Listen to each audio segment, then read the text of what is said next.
Today we're doing NBA Imperialism, but the jersey number equals the points per basket. So if Damian Lillard scores, it's 0 points. If LeBron scores, it's 23. And if Jay Crowder scores, it's 99 points. But starting off, to find out the first team that will be attacking, we are spinning the wheel of NBA teams, and it is going to land on the Dallas Mavericks. We got an arrow we're going to be spinning now, and whichever direction it lands, that's the team they will be attacking. But let's see where it lands. It will land on a free spot. So the Mavs are going to pick up New Mexico for free, and we are hopping back over to the wheel now to see which team will be attacking next. Hopefully we'll actually attack a team. It's going to be the Chicago Bulls. So a few teams they could potentially attack, but also a lot of free spaces here, and they get a free spot. So the Bulls take control over Iowa there. And we're right back to spinning the wheel of NBA teams. Come on, somebody's got to attack somebody here. We got the New York Knicks, and they are surrounded by plenty of teams here. It's got to land on somebody. Come on. And it does. It lands on the 76ers. So those two teams will be facing off. This game was really close the entire time. It was probably because Tyrese Maxey and Dante DiVincenzo got the most buckets in the game, helping their team score a total of 0 points since they're both number 0. Buddy Hield led the 76ers in scoring though, getting 17 points per basket. He scored 56. And for the Knicks, it was Bogdanovich getting 44 points per basket. He scored 132 points and helped the Knicks to a 214-152 victory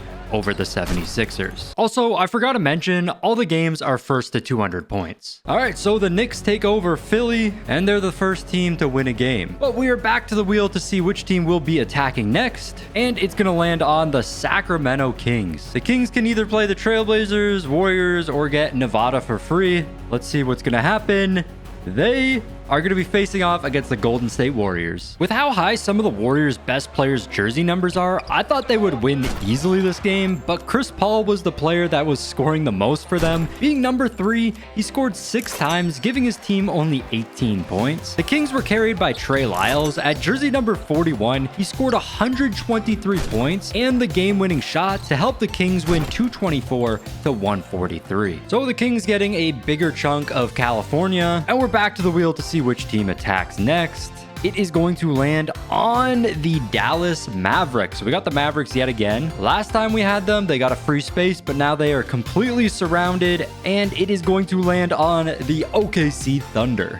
This was not a fair matchup at all. The Thunder's highest jersey number in their starting lineup is Chet at number 7. They did score a lot during the game, but it's kind of hard to beat the Mavs when 2 buckets from Luka Doncic count as 154 points. Mavs won easily, 211-45. So the Mavs getting even more land here now. They're looking like the biggest team in terms of land mass. But the next team that will be attacking is going to be the Phoenix Suns. Now the Suns surrounded by plenty of teams here, and it points south, which is no one. So we're going to spin the arrow yet again.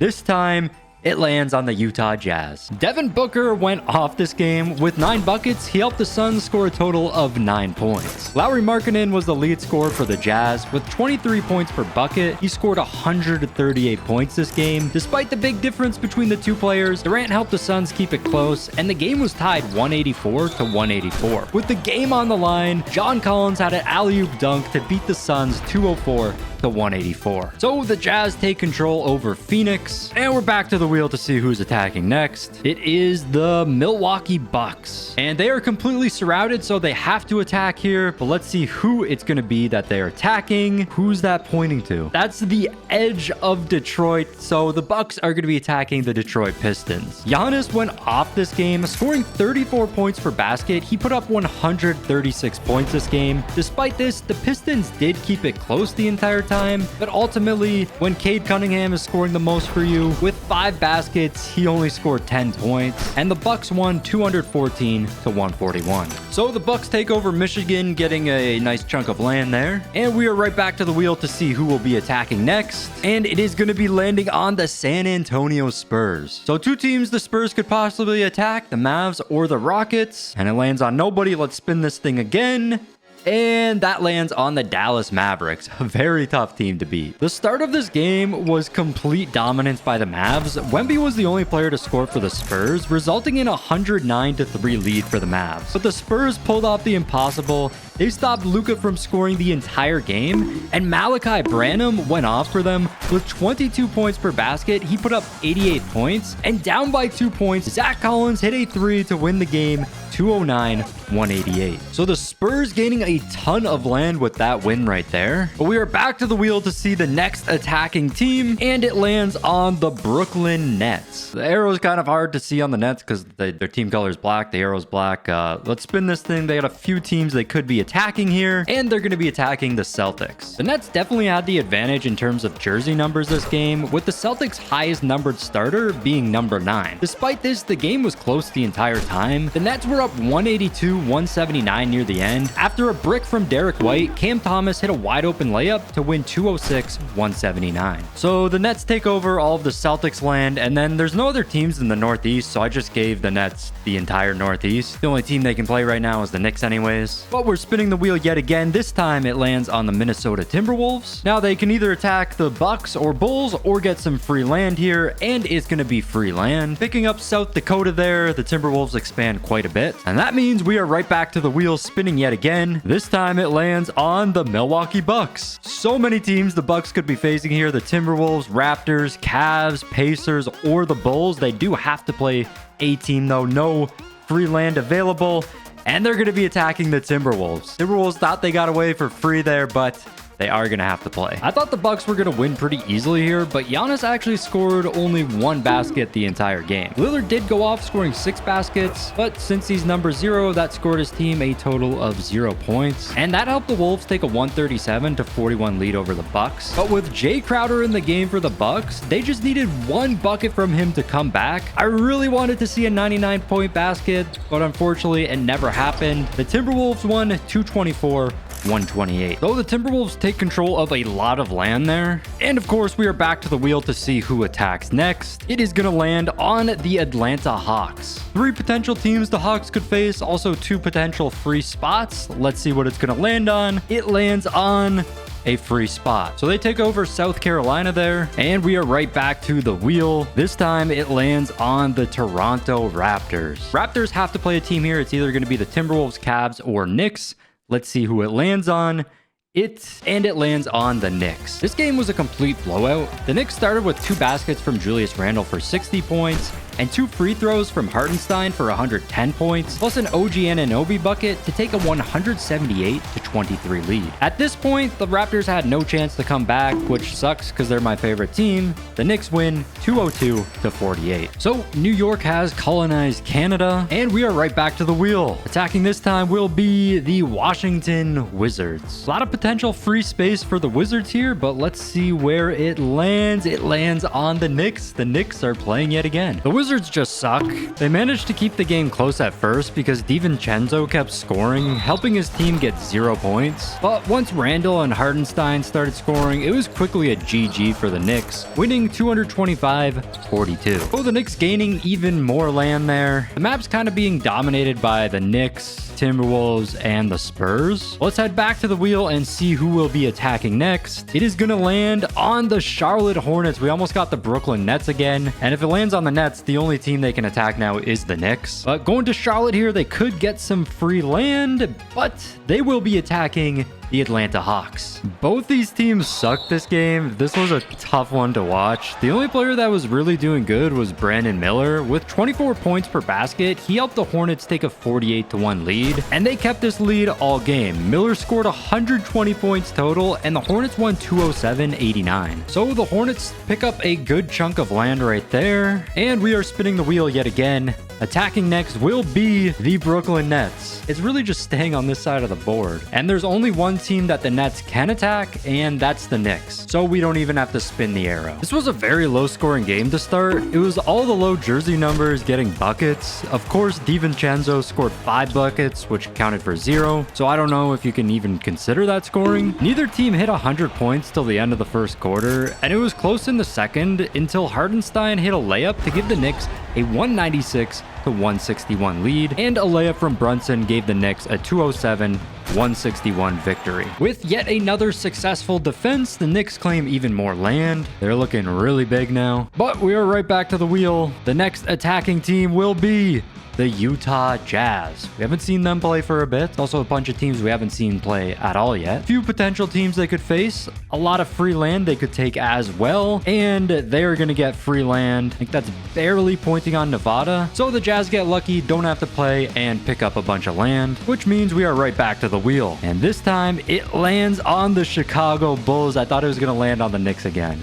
We can't see them play every single game. Two potential teams the Bulls could play, a lot of free land around them though, and they're going to be facing off against the Pacers. The Pacers had the advantage here in terms of players with higher jersey numbers, but of course, since Halliburton and Kobe White are number 0, they were scoring the most to start. This game took a long time to get to 200, but ultimately Siakam scored his first points on a free throw to help the Pacers win 233-149. Bye-bye Bulls. Pacers pick up a big chunk of land there. Let's get right back to the wheel. The next attacking team is the Orlando Magic. Magic can play one of two teams, the Hornets or the Heat. It's next to impossible to point out into the free space gap, but let's see what happens there.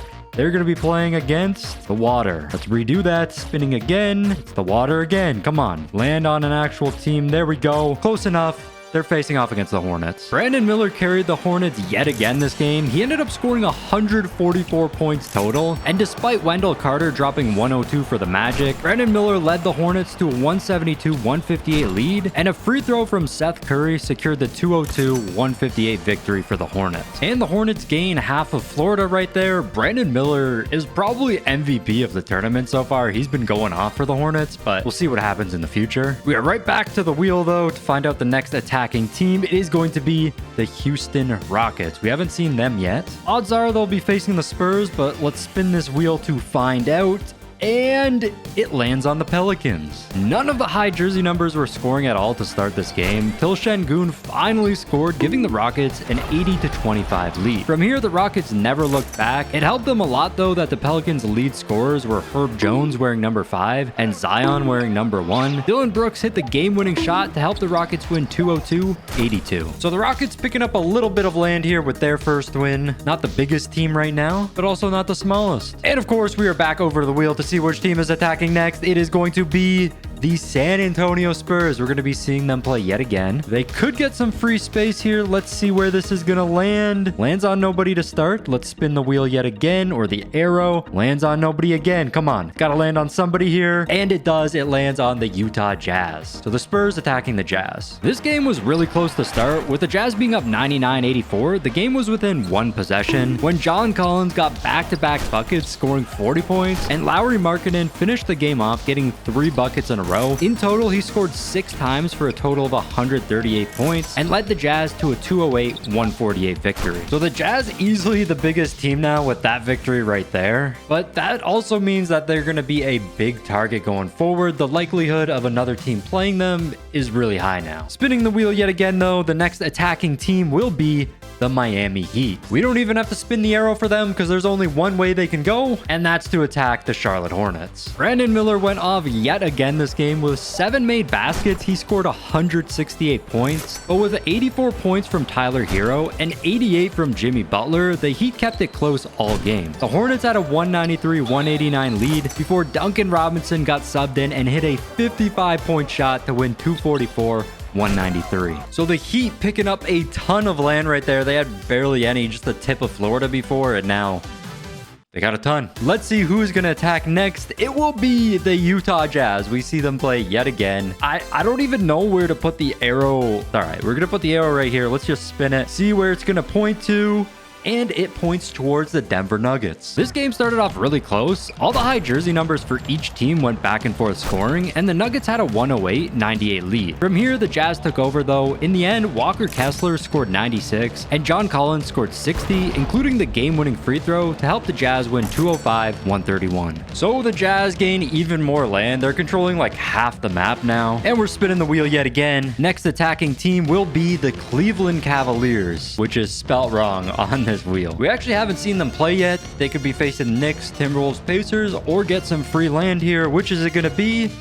They're going to be playing against the Knicks. This should be a good game. Both teams with a lot of high jersey numbers. With a bucket from Donovan Mitchell and Jared Allen to start, the Cavs took a 76-0 lead, and they never looked back from here. The only buckets the Knicks scored were from Brunson and Anunoby, and up 131-19, Isaac Okoro got fouled. With each of his free throws counting for 35, he hit the 2 game-winning shots to help the Cavs win 201-19. So huge win for the Cavs there. They pick up a ton of land, and since they are on the East Coast, there's not too many threats to attack them. There's still a few teams we haven't even seen play yet, so let's see if we can land on one of them with this wheel spin.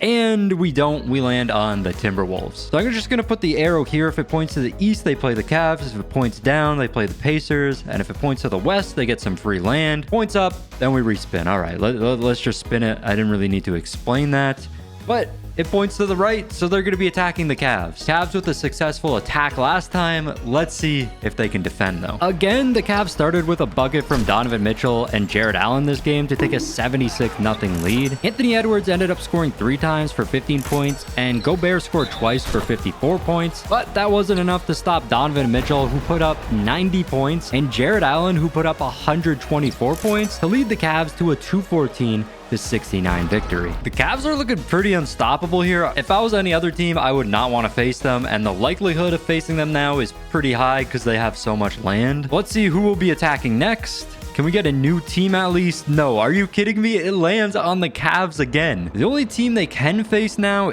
is the Pacers. We'll spin the wheel, see where it lands, and it is going to land on the Pacers. So the Cavs are attacking the Pacers. Jared Allen had yet another great game here, scoring 124 points. Siakam was the only bright spot for the Pacers, scoring 86, but it just wasn't enough. Evan Mobley hit the game-winning shot, giving the Cavs a 203-95 victory. Cavs really are just looking unstoppable at this point. 3 wins in a row right here, gaining even more land. Only 9 teams remaining here as well. Some of them haven't even played yet. Let's see if we land on one of them. No, we go back to the Utah Jazz. It's literally the Cavs or the Jazz every single game. I don't even know where to place the arrow for the Jazz because there's so many teams around them. I think right here, because then they could possibly face the Rockets, Clippers, Lakers, Kings, or the Trailblazers. I don't know. Let's spin this arrow. Where is it gonna land? It lands on the Lakers. So the Jazz are gonna attack the Lakers. We haven't seen the Lakers play yet. This game was back and forth to start, with the Lakers taking an 88-77 lead. But once some of the backups started coming in the game, the Lakers lead increased thanks to Rui Hachimura getting 28 points per bucket and Austin Reeves getting 15 points per bucket. They ended up taking a 186-155 lead before Big Yurt got a bucket, and being number 77, he gave the Jazz a 232-186 victory. So the Jazz get a little bit bigger with that victory there, not adding too much land compared to how much they already have. And so we're back to the wheel. Not many teams remaining at all. The next attacking team will be the LA Clippers, and they are completely surrounded by the Jazz, so the Clippers have to attack the Jazz. Other than Zubac, the Clippers had no high jersey numbers on their starting lineup, and this proved to be detrimental. The Jazz easily took a 121-55 lead before Big Yurt scored to give them a 143-point lead. Plumlee scored for the Clippers to cut the lead down to 97 before Big Yurt got another bucket. Jazz win 275-101. So the Jazz pick up more of California, just getting even bigger. Back to the wheel. Attacking next will be the Memphis Grizzlies, a team we haven't gotten yet on the wheel or seen play. Now they're either going to be getting free space here or facing off against the Heat. Let's see which one it will be. And they get free space. I just gave them Alabama and Mississippi because there's not many teams left anyways. But we are right back to the wheel. Grizzlies getting lucky, don't have to play just yet. And we land on the Miami Heat. Only team they can play here is the Grizzlies, or if it points up, then they're going to be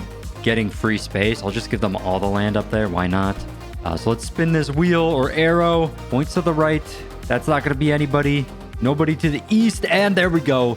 It points towards the Grizzlies. The Grizzlies actually have a pretty stacked team in terms of jersey number. They just have a lot of high numbered jerseys. It didn't help them that they bricked most of their shots though. Luckily for them, the Heat couldn't score either, and the Grizzlies were up 167-137 going into the second quarter. And after going back and forth scoring, Santi Aldama hit a shot to bring the Grizzlies a 203-177 victory. So the Grizzlies pick up a ton of land right there, beating Miami. I just gave them all the surrounding surrounding states as well, because there's no other teams over here other than the Cavs. But let's get back to the wheel. We only have 6 teams remaining in this. And first, it is going to land on the Grizzlies. Are you kidding me? We get the Grizzlies again. They can either play the Cavs or the Rockets or get even more free land here.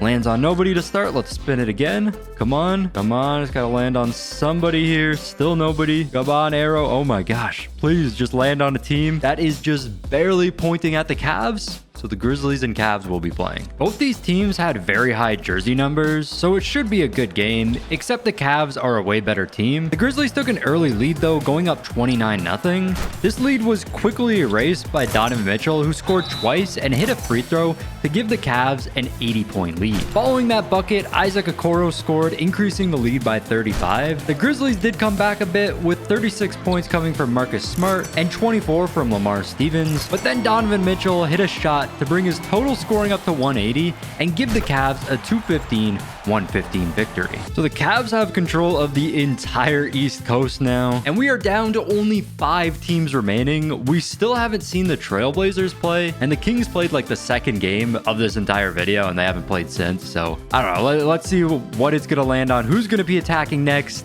It's going to be the Sacramento Kings. So the Kings are either going to face the Trailblazers or Jazz here. Let's see who it's going to be. And it lands on the water. Let's spin this arrow yet again. And it's going to land on the Jazz. So the Kings attack the Jazz. They could pick up a ton of space here, going from just Northern California to having like all of the South. Let's see what happens though. Malik Monk went off this game, scoring 7 times, but being number 0, that added 0 points to the Kings score. And with 69 points from Markkanen, the Jazz took a 116-51 lead over the Kings. Harrison Barnes brought it right back though with a 40-point dunk. And from here, the Jazz slowly increased the lead every possession till they had a 182-139 lead, before Harrison Barnes scored again to bring the game within 3 points. The next possession, John Collins had a nasty alley-oop poster to give the Jazz a 202-179 victory. So the Jazz pick up even more land there. It's really just them and the Cavs taking up most of the map.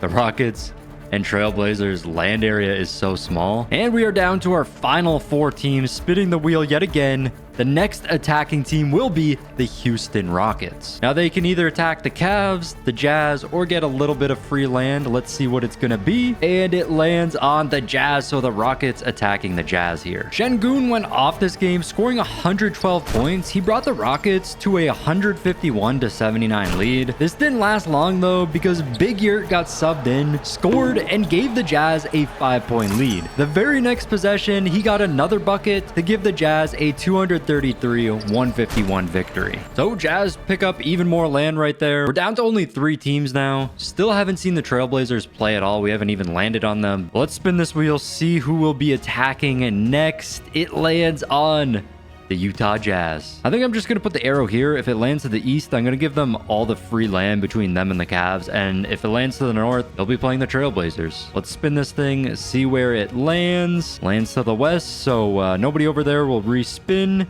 And it points to the Trailblazers, so the Jazz will be attacking the Trailblazers.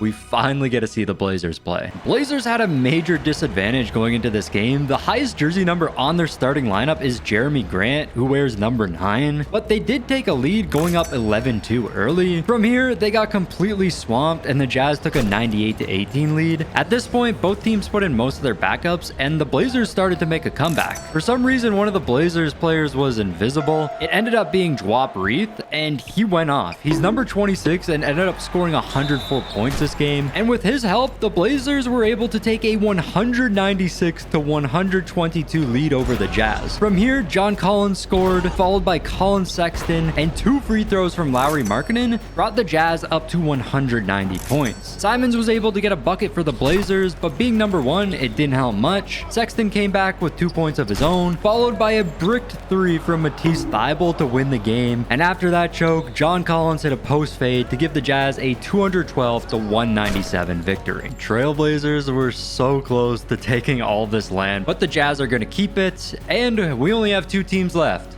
the Jazz and the Cavs. But we still have to spin the wheel to see which team will be attacking and which team will be defending. Whoever it lands on here will be the team that is attacking for the last matchup. and it's going to be the Cleveland Cavaliers. So the Jazz do get the home court advantage here since they are defending, but this Cavs team is going to be so hard to beat. They've just been so overpowered. I mean, when you have Donovan Mitchell, number 45, and he's their main scorer anyways, it's tough to beat that. But let's see what happens here. The final game to see who wins NBA Imperialism, but jersey number equals points per basket. 2K doesn't know that jersey number equals the points per basket, so they don't play like that every game. But they got Evan Mobley in the post right now, and Evan Mobley scores, but that only gives the Cavs 4 points. The only player they don't want scoring is Evan Mobley, is their lowest jersey number. Cavs with another opportunity to score here. Donovan Mitchell from 3. Oh my gosh, he bricked that. Isaac Okoro gets the ball, and he misses the bucket. I guess it's not from 3 anyways. It's just from wherever that player's jersey number is. Colin Sexton scoring there. So the Jazz up to 2 points. Lauri Markkanen almost loses it. Lauri Markkanen inside. He's going to get fouled. So each of these free throws count as 23 points. He hits the first one there. So Jazz with a 25-4 lead. Second free throw here is good as well. So that brings them up to 48 points. That's a good lead to have over the Cavs. Of course, Donovan Mitchell bucket erases that lead completely. Donovan Mitchell from 3. He hits it. He misses it. I don't know why everybody say he hits it. We go Walker Kessler, big mismatch in the post, and he scores. So the Jazz now with a 72-4 lead. They're looking really good in this matchup. Again, like any of these starters score for the Cavs, though, they can really bring it back. Donovan Mitchell, finally he hits a shot, and that brings the Cavs up to 49 points. So it brings them right back in this. John Collins with the screen for Lauri Markkanen. Lauri Markkanen, the lob to John Collins. Evan Mobley with the screen. Donovan Mitchell pulls up, and he drains that. And just like that, the Cavs have a 2-point lead now. Donovan Mitchell inside, a wide open dunk. I mean, 2 more buckets by the Cavs, and this game might be over here. Unless Evan Mobley scores them, then it won't be over. All right, Lauri Markkanen, big mismatch in the post here. He's going to get an easy layup and 1. Jazz up to 115. Lauri Markkanen hits this shot, and he does. Hits the free throw. The Jazz are only down by 1 point now. This game is so close. John Collins just went through Evan Mobley's body there. Keontae George, wide open dunk. Darius Garland on a bit of a fast break, kind of slows it down inside, and Darius Garland gets fouled. So his free throw is worth 10 points here, so he can put up 20 points if he hits both these. Hits the first one, and Garland hit the second one as well, and he does. So Cavs back in the lead. Donovan Mitchell with the rebound. Donovan Mitchell on the fast break. Out to Darius Garland from 3. Misses, but Jared Allen with the putback slam. That's 31 points for the Cavs. They are up to 190 points now. 1 bucket by anybody on their team other than Evan Mobley, and they win this thing. The Jazz need to sub Big Yurt into the game if they want to come back here. So a bunch of subs coming in for each team. A lot of players that can still win it for the Cavs. Big Yurt is in the game for the Jazz. If he scores, then... And they just got a 5-second violation. The Cavs got a 5-second violation on an inbound with the game on the line. The Jazz can win it here with a Big Yurt bucket. It's probably not going to happen. Probably number 0 is going to score. Chris Dunn inside. He misses, gets his own rebound somehow, and he misses again. Karis LeVert cannot hit that shot. Tristan Thompson with the board, and he misses. The Jazz with the ball again. The Jazz can still win this. Lauri Markkanen, no. They had Big Yurt there, but number 0.